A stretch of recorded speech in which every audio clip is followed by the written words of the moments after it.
Prakash Bhaiya, Mr. Prakash Seshadri, sir. For a very short introduction of Mr. Seshadri, sir is a strategic thinker and a turnaround specialist. Prakash Seshadri is also the founder and CEO of India's leading consulting house, Sea Change Consulting, and a heartfulness practitioner for close to 3 decades, continuing to serve millions across the globe in reaching their cherished goals. He has close to 4 decades of corporate business and leadership experience. He has authored 12 books till date and continues to help people from various walks of life to reach their cherished life goals. He is the regional facilitator for Heartfulness Institute, Tamil Nadu, and is the secretary to Honorable Reverend Daji, the president of Heartfulness Institute. We are overwhelmed to have you here with us, and Thank it's a you. pleasure to have you with us today. Thanks a lot. To the audience, would like to inform you, all the audience, that Bhaiya is having a very busy schedule. Prakash sir is having a very busy schedule, and just on our invitation, he just made out some time from his schedule, and he is with us. So I'm very thankful to you, sir. Thank you. Thank you very much. Over to you. Over to you. Okay, we are slightly ahead of schedule, but still it's fine.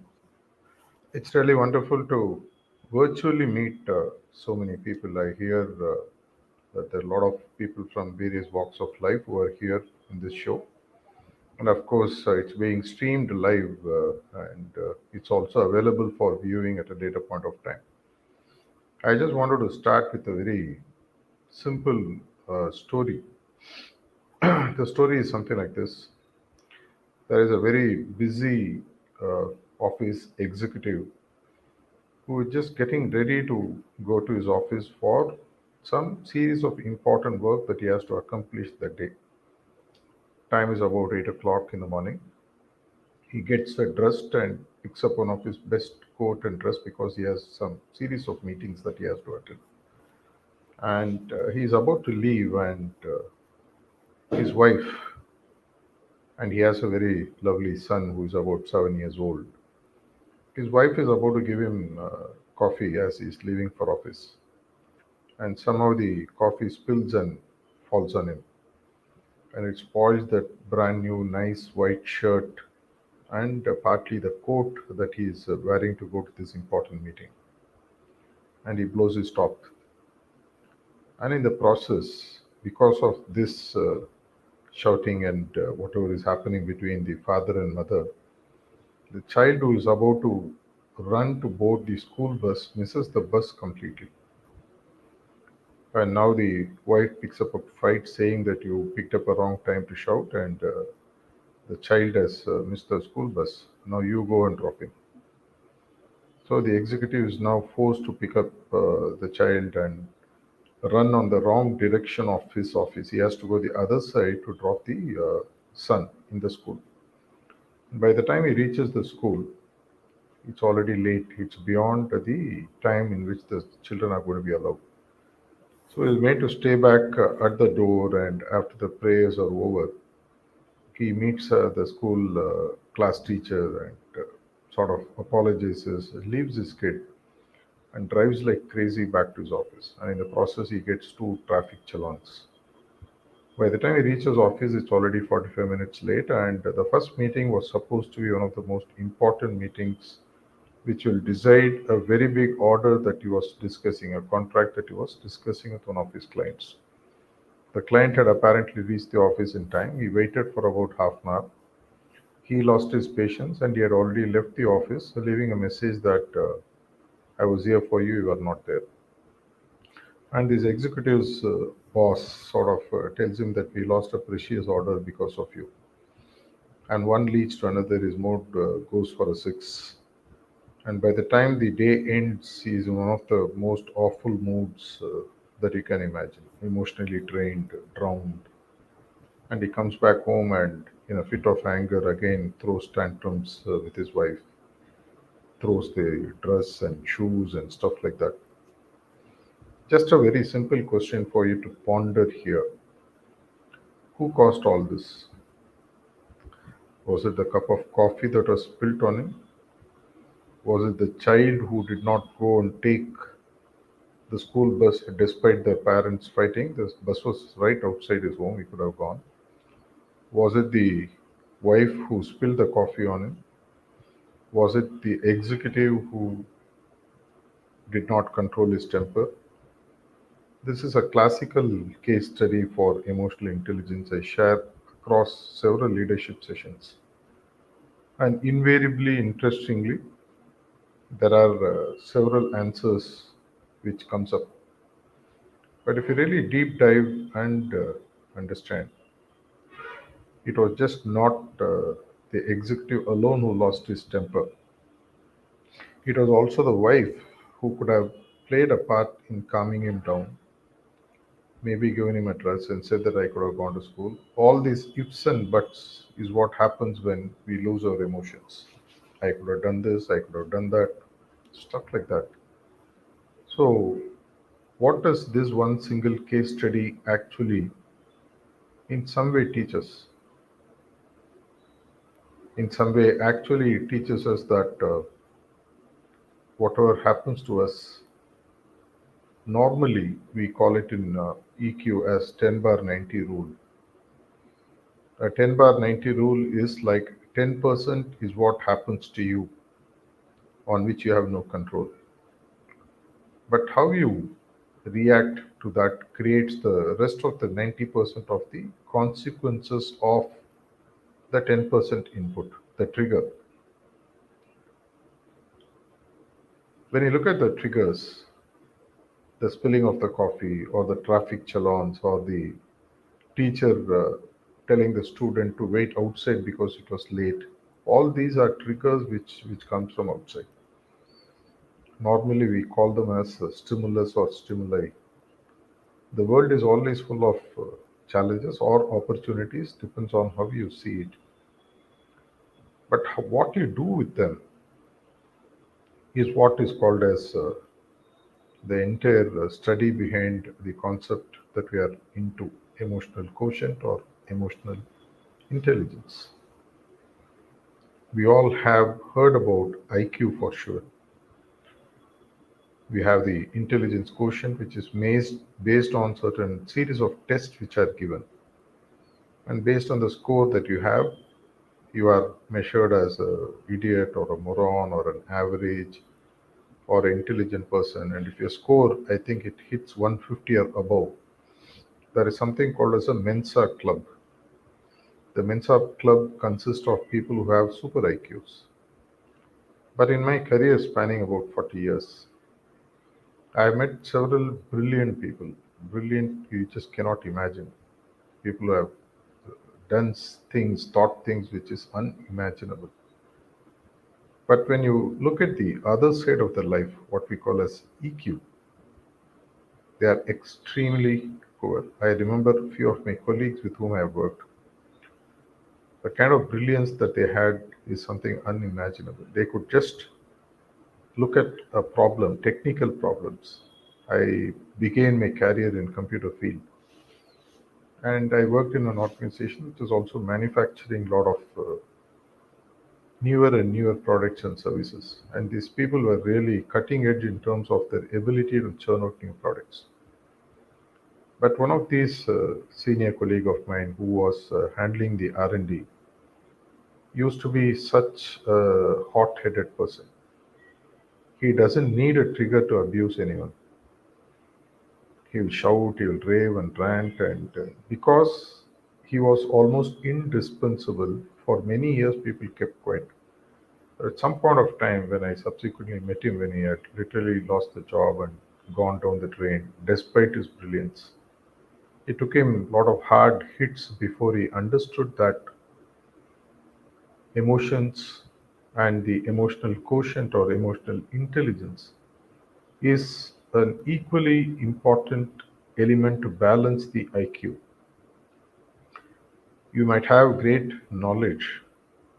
There is a famous quotation that I would love to share with the people here. People don't care how much you know till they know how much you care. Let me repeat that for you to get the context. People don't care how much you know till they know how much you care. There are great scientists, people who can write stuffs which might take eons of time for others to understand. For example, the Einstein's theory of relativity. During his lifetime, hardly five people had understood it. That's what he said. Even now, I don't think many people still understand what he has said. At least I don't fully understand. But when we connect to people, do we connect to people because of their knowledge? That immediate subjective knowledge might bring a sense of awe in us for that person. But when you get closer to the person, if there is the human side which is unpredictable, nasty, abusive, we don't want to continue a relationship with them. All those who are close to your heart today have done something to make you feel comfortable in their presence. They have done something to care for you, at least, if not practically, at least they gave you a few words of comfort to make you feel comfortable that yes, I care for you. I'm here. I understand your problem. When I do coaching sessions for large corporates, one of the standard challenge which comes across from people who report to the directors or CEOs or chairmen of organizations, the only thing they say that if only my boss knows how to listen. My boss just doesn't listen. It is said that I read this study many years back. Many of the interpersonal issues, either in family or at workplace, tend to get resolved if just one person is just ready to listen. Listening is like allowing someone to let the steam off a pressure cooker. Many times, listening by itself creates solutions which sheer mental, intellectual arguments do not provide. That is the power of a person who cares, who just doesn't know things. I might know how to launch a rocket. I might know how to spin the earth faster or slower. I might know the best of tricks in the world, but if I don't know how to keep relationships intact. I was recently reading a book, very interesting book that I'm still reading. It's a Japanese book. It is based on a philosophy that all the world problems finally boil down to interpersonal problems. It might look to be a petty work issue. It might look to be a petty understanding issue in a classroom for a student. It might look to be an issue between a father and a mother, a spouse. But finally, it is our inability to understand, accept the other person's point of view. They may be right, they may be wrong, but they want to be listened to. For that, we have to be ready to open up. And for that, you have to understand the power of emotional quotient or emotional intelligence. The coffee cup story that I shared with you, which was the beginning of this conversation, it's a classical case of two, three people refusing to see the other person's point of view or not able to listen. If you look at a very simple concept, what is an emotion? Emotion is nothing but energy in motion, as they say. We are all bundle of energies. We all go through a series of ups and downs in our life, in our day-to-day life. And these ups and downs causes us lot of mood swings. These mood swings can be right from ecstasy to extreme sorrow or pain or anger. And because of what is happening inside of me, how I react to the external world keeps changing from time to time. We always say that a good leader who has a balanced EQ, not just IQ, emotional quotient, his behavior becomes predictable. When do I feel comfortable talking to someone, despite whatever challenge he is going? If I am going to speak to my boss or my spouse or to my anybody else, and I have to gauge. Many times I've seen in corporate offices, before people enter the boss's room, they ask the secretary, "How is boss's mood? Is he okay?" And how should it matter? I am working for you. I have something to discuss. When I come to your room, we are discussing an issue. But his emotions, and these are not people who are lower end people. I'm talking about people with 20, 30 years of work experience whom I coach. They themselves don't know. Nobody holds a mirror to their face and says that, "Hey, boss, there are times your face actually is scary and ugly to look, not in terms of physical ugliness, but your emotional ugliness." When you are unpredictable, I'm spending half the time.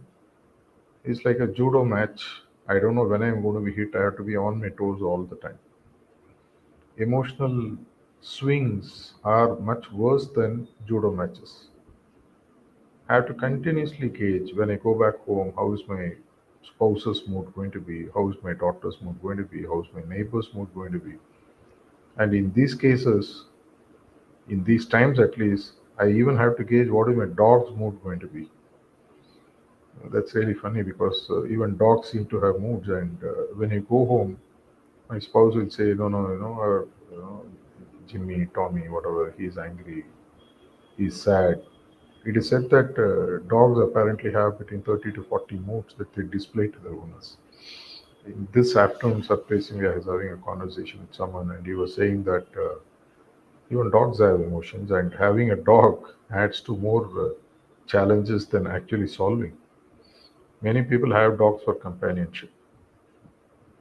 In fact, I read a recent humorous short joke that dogs will be out of business if only humans knew how to support each other emotionally. We pick up dogs as pets, dogs, cats, whatever, because they seem to at least have a one-way traffic in the sense I can throw any tantrum to my dog, it will still keep quiet because I'm its boss and it knows so. It won't happen with my child or my spouse or my neighbor, they'll throw me out. So they say that dogs and cats and pets will be out of business, and surprisingly, whether you know it or not, it's a multi-billion-dollar industry pan world. Maintaining pets, veterinarians, the pet shops, the pet curing clinics, the stuffs that they give for pets to be happy. I have one of my neighbor who spends about 25,000 rupees on his dog per month. I doubt if he even spends so much time on himself. There is so much that is happening. If I go back to the definition what I gave you, EQ comes from fundamental ability to manage your emotions. And that, as I mentioned, emotion is nothing but an energy in motion. Let me go back. I don't know if you really can hear the noise I'm going to make. In case I scratch my nails and the noise that it makes, or scratch a metal crown onto a floor, that the noise that you hear, would you find it very pleasant or would you be upset with that? 100 out of 100 people who have asked, they have said that, Prakash, please stop it. It's very upsetting. Just a metal scratching on a stone, creating that scratching noise, puts off people. And there is a very deep rooted science on how it connects back to EQ. It apparently triggers something which is very strange, which people who are familiar will know as it's called as amygdala hijack. Amygdala is considered to be part of the primordial brain 50,000, 100,000 years ago. When we were not the hunters, we were the hunted. Man or our forefathers of the Stone Age were living in caves where they were the prey. There were bigger preys who were chasing them all the time. And the noise which I simulate of a metal crown being scratched on a stony surface produces the same sound that is embedded in our DNA for thousands of years of a predator chasing us, and that triggers what is known as the flow of blood into your amygdala, the primordial brain, on top of which our cortex and neocortex and hippocampus and everything else has grown subsequently. It is said that earlier the human, literally it was like a stem which the primordial brain used to stop, and the tip was considered to be the amygdala, which even today when you really get angry, you will find that there is very serious blood flow somewhere at the back of your head. You'll feel it when you get angry, when you're upset, or when your life is in danger. You'll find that there is a blood flow, and actually you will see that your face turns pale or reddish. That is a signal to the primordial brain to generate two kind of reactions, what we call as fight or flight. When we find a predator chasing us, even when we are asleep, we have to survive, otherwise we'll be dead. It is said that during the Stone Age time, the man's average longevity of living was about 24 to 25 years. Nowadays, 70 to 75 years is quite normal. And none of them died because of any disease. They were all killed by predators. We were prey to someone else. And hence, like for example, when you're sleeping today in the morning, when you get up, you see a small blood stain on your arm. You know that even when you're asleep, you killed a mosquito which is biting you and sucking your blood. That exactly is the role of amygdala. The amygdala controls the blood flow. And in that instant, we don't have time to process something using our logical brain. The blood flows automatically to what is known as the survival portion of our neural system. And that trigger causes series of actions. After the blood subsides, after the act of prevention, when I say fight or flight, when the blood flows to the brain, the primordial brain in less than a few microseconds assesses if the person or the object which is attacking you is superior to you or inferior to you. And if it is superior to you, the blood flows to your legs, which is a sign for you that you have to run from the situation. That's what is called as flight. But if that portion of your limbic brain tells you that you are superior to the object which is chasing you, the blood flows to your arms, limbs, which means you can raise your arm and go and hit the object to kill it, protect yourself. And all this happens in a few microseconds or split second. And that happens because nature, as part of the evolution or what Darwin's theory would say, it gives us a choice of evolving into what we need for us to survive as a species. We have to survive, and for that, this primordial brain's role was important. But subsequently, over the last 5, 10,000 years, man has moved down from the caves and he has come to the plains. He learned agriculture, he became more civilized, he has an official family, he has children, grandchildren, he knew how to build a home.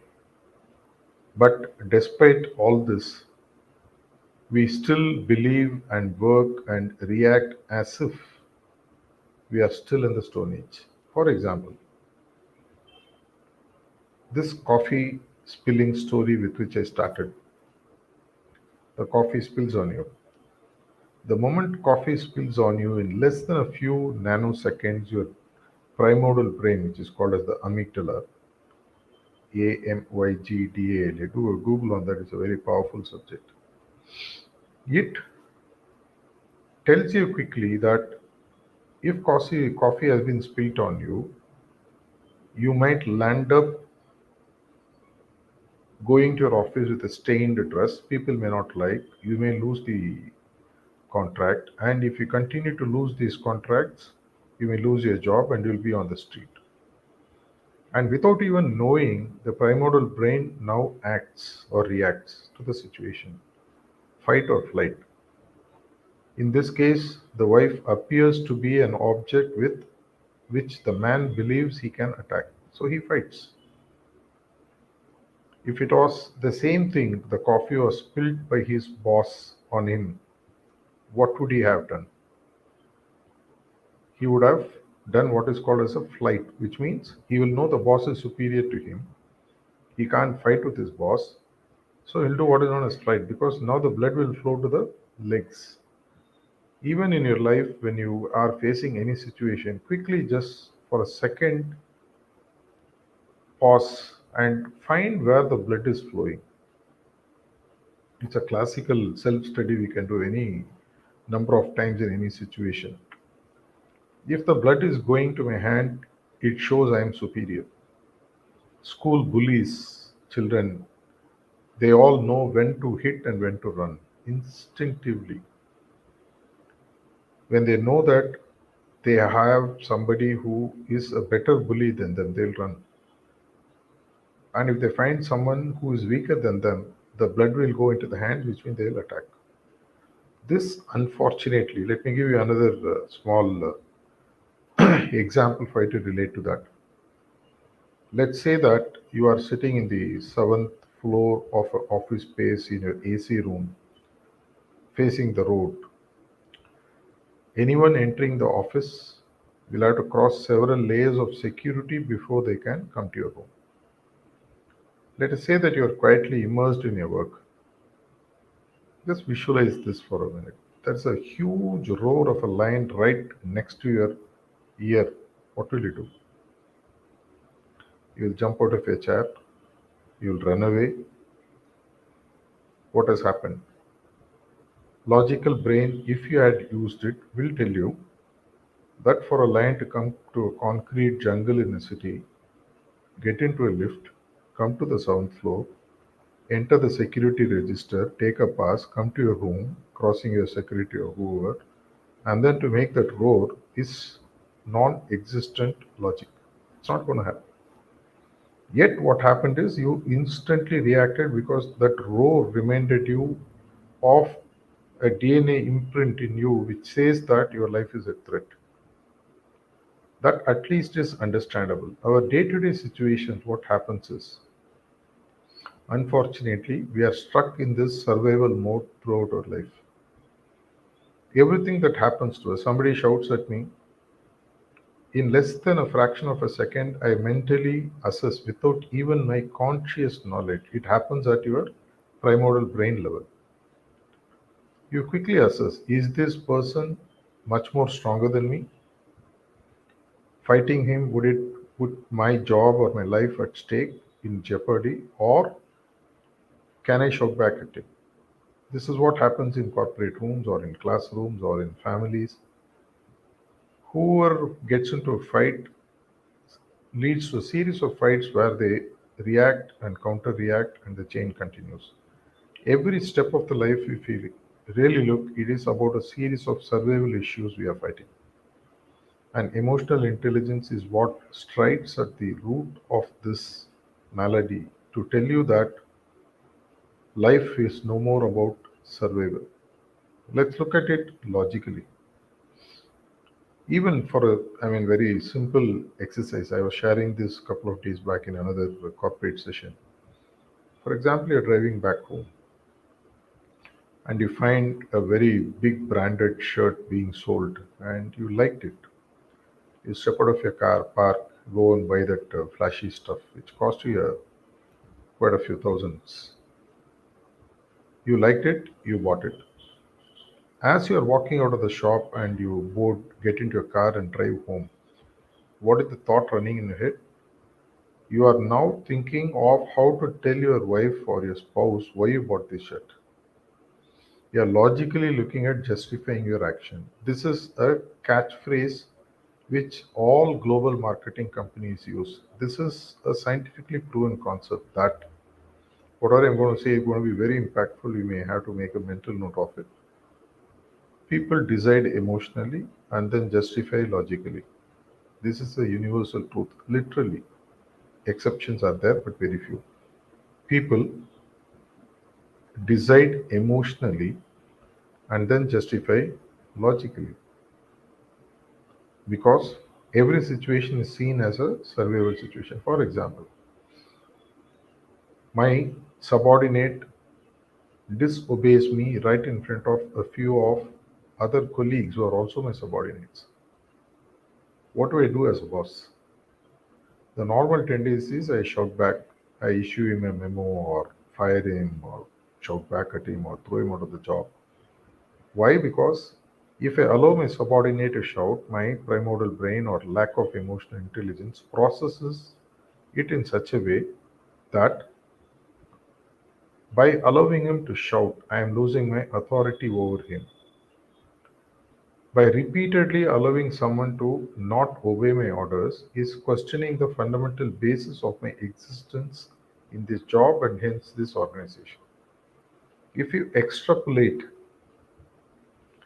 whatever happens, if you want to master emotional intelligence, it is said that you have to master death itself because the entire emotional intelligence or a reaction to any situation or fight or flight is based on a very simple core fundamental concept called as fear of death.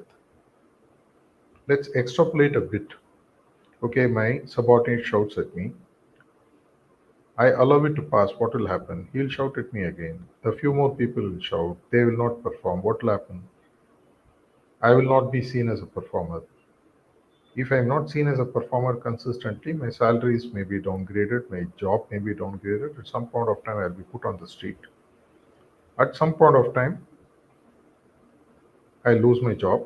I won't have money to protect my family. After that, finally, I will die. Anyway, whoever is watching this program, is there anyone who is watching the program who's 5, 10,000 years old? Doubtful. I don't think so, at least not in a physical form. Which means that all of us have a fixed life term 80, 90, 100, 120 years, whatever it may be, if we properly live. The 6 by 3 is always waiting for us. Why fret all the in between stuff is what emotional intelligence tells you. And for this to understand, there are several mental models which are available. One of the famous models has been pioneered by one of the champions of emotional intelligence called as Daniel Goleman. I don't know if the previous speakers have touched on this. There is another model which is available, homegrown, which is also in our own Ashtanga Yoga. Both these models are available for you to use, for you to master slowly your emotions. Because emotions is like nuclear power, much worse than that, in fact. Nuclear power can be used for both positive and negative purpose. Likewise, emotions can be used for positive as well as negative. Let's ask a question. Is emotional power bigger than nuclear power or nuclear power is bigger than emotional power? Go back to 1944, the first week of August. I think it was Roosevelt or Eisenhower who ordered the first atomic bomb to be human trialed in two places in Japan called Hiroshima and Nagasaki. Did the bomb fall on its own? Somebody ordered the nuclear war to be started. Right.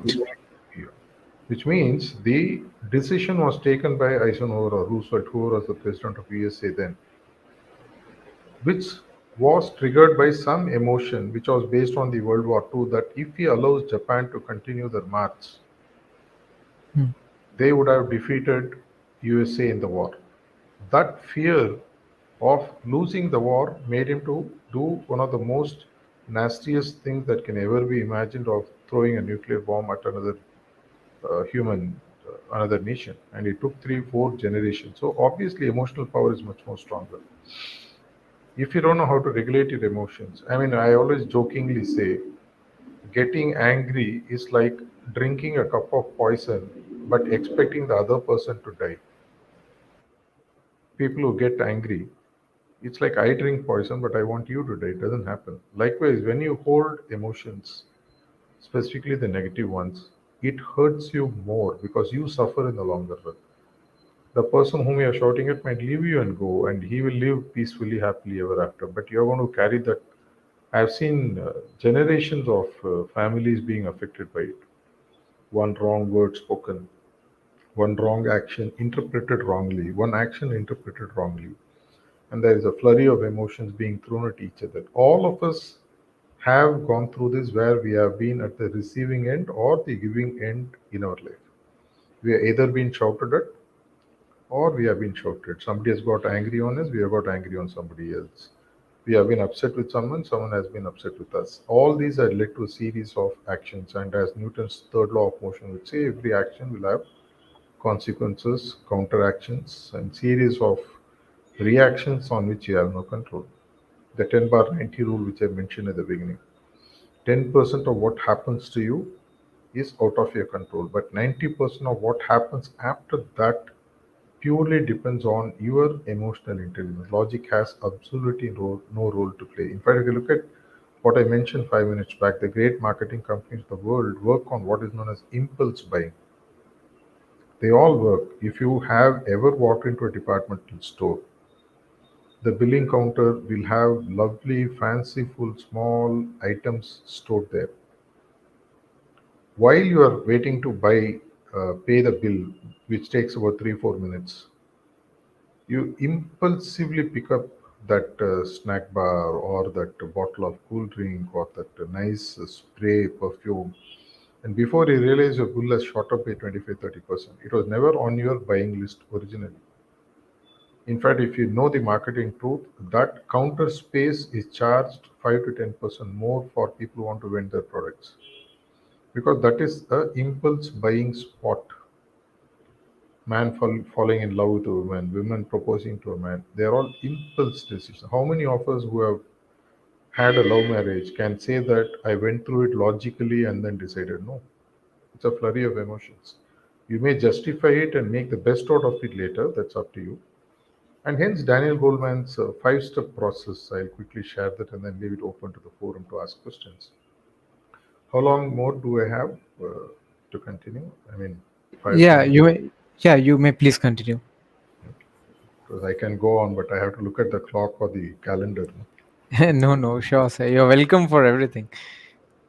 So, if you look at this again, is an emotional reaction. What my host did.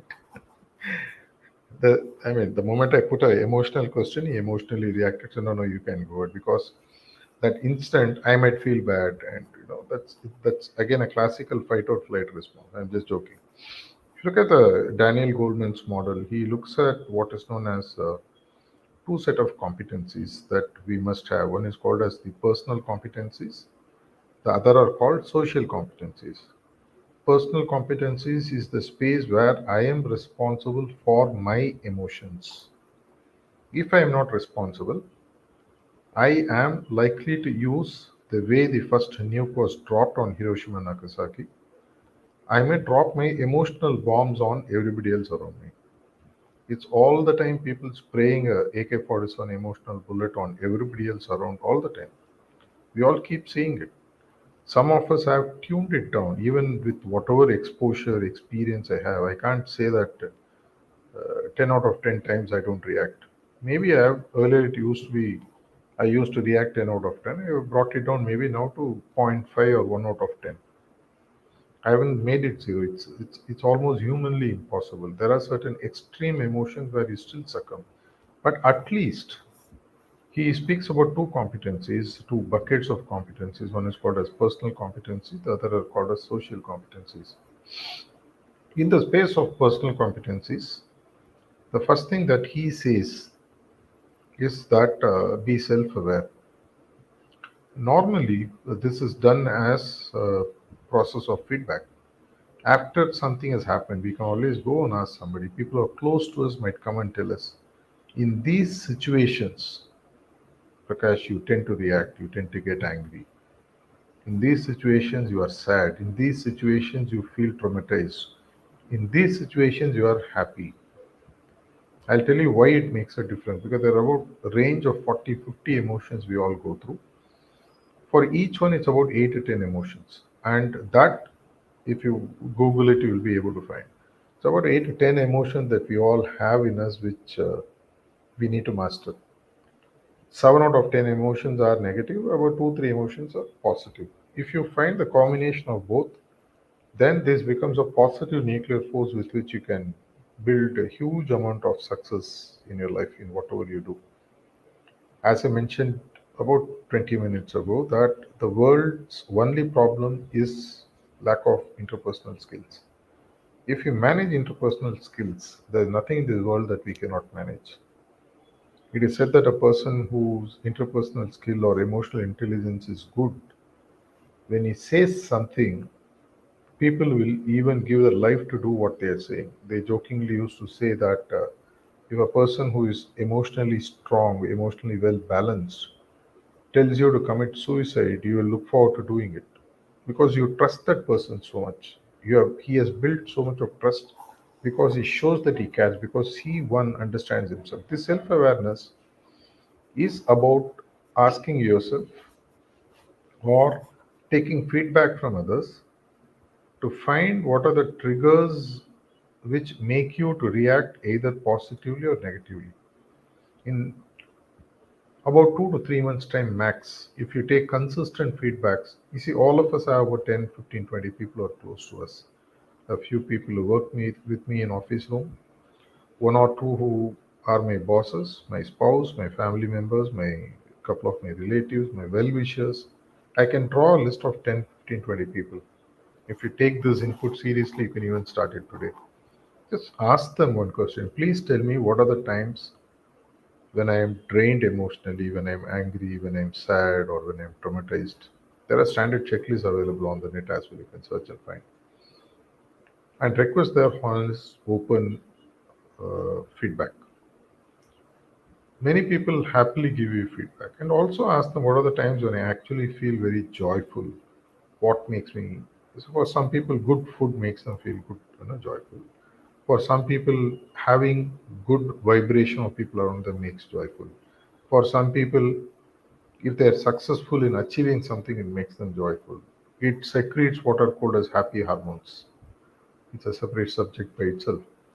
If you're able to find it out, that is the first step of self awareness you cross. Okay, I have gone through self awareness. What do I do then? Personal competencies, what is said in EQ model is now I learn to channelize. As I mentioned, energy in motion becomes emotion, which means like any other energy, emotional energy also needs to be channelized. For example, when someone pushes me hard and I get angry, the emotion which runs immediately is to shout back at that person. It's an energy. But instead, I can ask, okay, he has made me angry. How do I channelize to make that anger to work for me in a positive way? We always say this in many EQ sessions I share with people. When people throw bricks at you, either you can be hurt by it or you can step aside, collect the bricks, and build your own home free of cost. Choice is yours. Likewise, when someone makes you angry, okay, I get angry because he has pointed out at some inadequacy in me. I'm not competent. Hey boss, you are an idiot. You didn't do this. Okay, I may be an idiot, may not be an idiot. But he is throwing a situation at me which makes me to think that okay, I'm not competent. Now what do I have to process is self-regulation. It's like when you look at the sluice gates in the dam, there will be multiple sluice gates and the water will be stored in the dam, and the water is channelized to send it through to the required site where the paddy fields have to be irrigated. This is the concept of a basic dam. Likewise, our energy, if you learn, okay, I quickly find out, okay, boss, I know I'm getting angry, this is the reason. Okay, I've already got feedbacks. Okay, what am I going to do now? I'm going to channelize it to make myself better. It takes a little bit of time, but over a period of 3 4 months, you can get a little bit of a hang of the self regulation. After all, I am talking to you right now, a few people watching, including my compeer. There may be a lot of emotions which is running in their head or heart, but they are not displaying all that openly because, at least in a public forum, we have learned how to regulate and present a smiling face or an acceptable face. We know already how to do it. Likewise, in self regulation, there is a famous quote called as fake it till you make it. Initially, fake it. Over a period of time, it's like actors playing a role. When it appears on the screen, we know they're acting, yet we get hooked on to how they're acting. It's not that a person acting as a hero is actually going through it in his life. He is just mouthing a script and acting based on what a director tells him. So, likewise, fake it. Even when you're getting angry, calm it down. There are ways in which you can calm down. One is to introduce pause, second is to drink a glass of water, third is to go for a walk. There are hundreds of tips available. If you're able to do, by the time the blood which runs to your primordial brain normally lasts about 30 seconds to 2 minutes. Normally. When that blood slows down, now your logical brain will take over. And that half a minute to 2 minutes is what is essential for you to hold your negative reactions. By the time the blood slows down, your primordial fight or flight approach goes off the radar, then you can start thinking logically. Okay, boss, you call me an idiot. I understand. I appreciate your feedbacks. Would you mind telling me what is that I can do to make me look like a normal person? So, if you look at that, then you move to what is known as regulating and then move to what is called as self motivation. And then when you express this as a social competency, it becomes expressed externally as empathy and finally your social and interpersonal skills. I would maybe pause here because Daniel Goleman's work of social competencies and personal competencies are available for you to read on the net. And maybe we can now leave it open for us to have a quick chat and a few set of questions. Thank you very much, sir. We are open for the questions from the audience. If we have any questions to ask Mr. Prakash, sir, you are welcome with your questions. By the time, sir, I am having a few questions which are prepared by the team to be asked to you.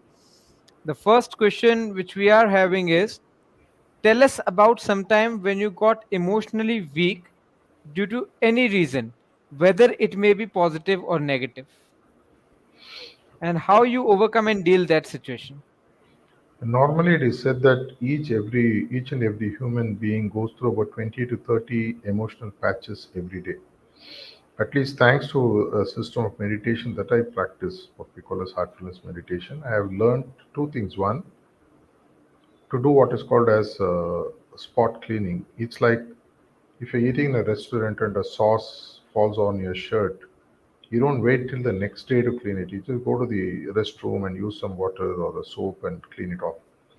Likewise, whenever I find emotional challenges, I quickly, normally close my eyes and sit and see if I can clean off the impact of that reaction which is coming out. And when I do that, I immediately am able to get back to normalcy and then my logical brain takes over.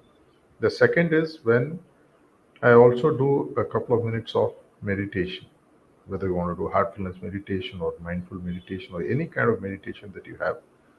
Meditation is when you connect to a higher power and wait for guidance in one way or another.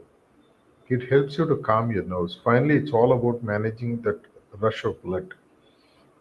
It can be as simple as sometimes, many times, I have followed this technique with great success. At least my close friends and family members know. When I get angry, which I do, I don't want to dismiss that I don't get angry. I am a human.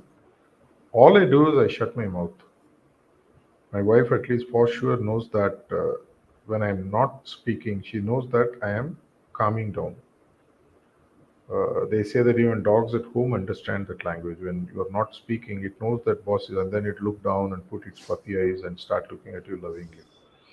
So one thing I learned is to shut up and stitch my mouth for a few minutes. By the time things slow down a bit and I get my normal senses back. Thank you, sir. Sir, as you are a CEO of a very renowned company, so how you manage the materialistic and spiritual life of yours? Because you must be having a very busy schedule. So how you manage both these things? What I've learned, one thing is, there's a famous quote which I keep sharing throughout, which you might have read as well. Life is what happens to you while you are busy planning for it. You're planning something and something is happening. For example, you are going on a holiday somewhere, planning, I'll go here, I'll go there, I'll go there. And on there you have a flat tire. It's out of your control. So if you really look at it, efforts is something that I have complete control. Emotional intelligence always says that how you react or respond to a situation is completely in your control. What others do is their domain. So when it comes to my material life and spiritual life, I take a holistic view that I can give the best of my efforts. For example, you might want to hit a six in a IPL match, and the person does some kind of a gymnastic. You have seen some of these fabulous catches they take on the edge of the what appears to be a six. I saw 2 days ago a match. The fielder just plucked it out of thin air, and that six became a wicket. What else can you do? I can't say that I will not hit a six because by hitting a six the ball might be caught. I have to go for it. Efforts are in your hand, and of course, every time the efforts don't go as you plan, just find out what is it that message is coming to you and do a course correction. This is something I find to be useful, at least from my personal life. Sir, as you just mentioned about a process of cleaning, so when you just have had a has to neutralize a stressful situation in a professional environment, do you go with that process only, or is there anything else you continue with? Other than that process, sometimes you see there are whenever there is a stress happening, there are two parties to it: the person who has created the stress, the person who is the receiver of the stress.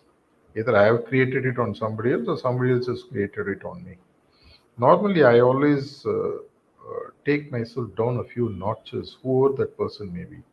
He may be my subordinate, he may be my client, he may be my supplier, he may be anybody else in my social life, Heartfulness Institute, or whatever that I'm working with. I take myself a few notches down and ask them, have I done something wrong? Can you just tell me where have I gone wrong? Can I change myself? Normally, people I have seen are startled when you don't react. People expect you to react because that's the normal norm. When you don't react and then sit with them quietly and then ask them, have I done something wrong? Can you tell me where have I gone wrong? In corporate life, we always say that it is the performance for which you give a feedback, not for the person. But unfortunately, we confuse it and then give feedback for the person, but not for the performance. And hence, what happens is we lose the wood for the trees, as they say. So, what is best I have always seen is surrender to the process. Who is the aggressor? Ask them. I mean, they are not out there to kill me for sure. It's not a war front. There is a situation and they are upset with my output or how I have behaved. And I'm sorry. Sorry and thanks are two very powerful words, but of course, don't interchange and use them. When someone shouts, don't say thanks, and when you have to say thanks, don't say sorry.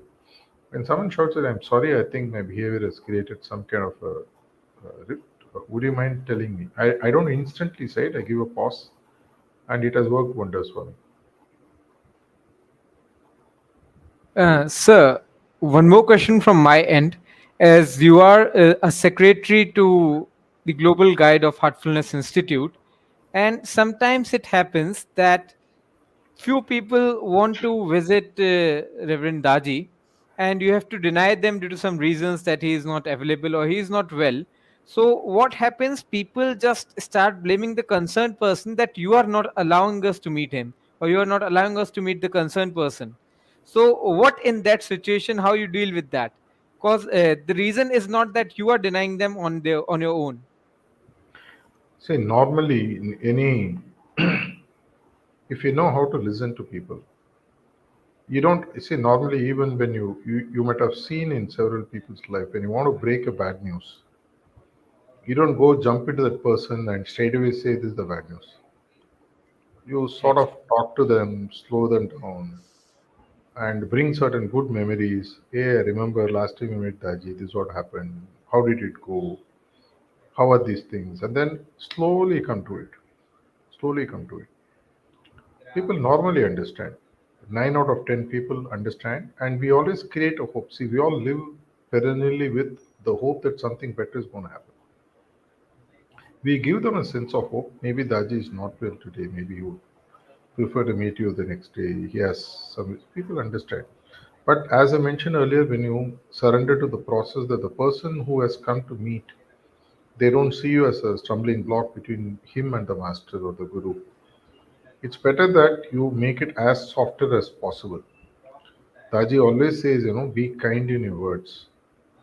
People will understand and reciprocate automatically. This is something I've always seen it works. Couple of times it doesn't. You have to take it in your stride. Right. Thank you very much, sir. It was pleasure to have you with us, Mr. Prakash, sir, on this second national virtual conference on EQ, emotional quotient, a concept for heartful neuro leadership. So basically, firstly, would like to inform all our delegates who have joined us for this conference. We have got repeated questions that why such a topic we have kept, and the term heartful. I just got inspired from heartfulness meditation, and then I just named this session as Heartful Neuro Leadership. So basically, how can we reach with our hearts? How can we reach with our minds? That is more important, as all our guest speakers for today have told in their talks. For this, would like to also inform you that we have a surprise gift for all our delegates who have registered with us.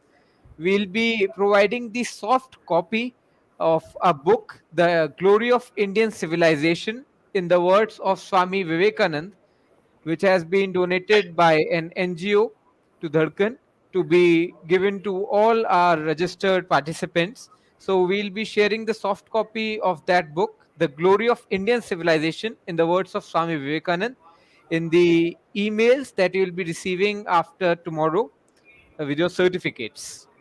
Apart from that, if you have any doubts, queries to any of our guest speakers, you may please feel free to contact us. We'll be providing you their contact details by their kind consent so that you can talk to them and interact with them personally. Apart from that, one more notice is that we are inviting our delegates to a session of heartfulness, relaxation, and meditation. To witness that session, you are all invited at Kana Shantivanam, a place full of greenery, a place full of lot many things you can experience there. Kana Shantivanam is a place located in Hyderabad and is a wonderful place to live your real life, to have more experiences in your life, and to see how emotionally strong you can. So I invite you all for that as well.